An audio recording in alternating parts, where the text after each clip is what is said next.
bo'ri haqida men bo'lgan voqeani eshitganman. Bir ovchi yigitni o'zi aytib bergan.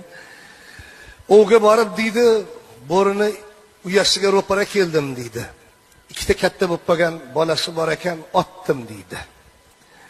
Keyin bo'rini onasi kelib qoldi, onasini ham otdim deydi. Ov baroridan keldi deb uyga xursand bo'lib qaytib, rosa katta ziyofat qildim. O'zimga o'xshagan oshna-og'aynilarim, ovchilar yig'ilishdi.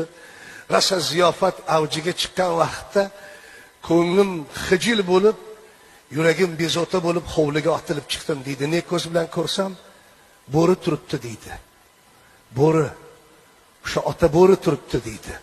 3 yashar bolam bo'rini bo'ynidan quchoqlab, dumidan tortib o'ynashyapti deydi. Ey Xudo kechir, ey bo'ri kechir, ey Xudo kechir, ey bo'ri kechir deb turdim. Bo'rini ko'zidan yosh oqyapti. Yuragim bezilib ketdi qilgan ishlarimga. Qarab tursam bo'ri o'girildi-yu ketdi dedi. Odamga qaraganda ba'zan bo'ri ham martro bo'ladi, ukajon.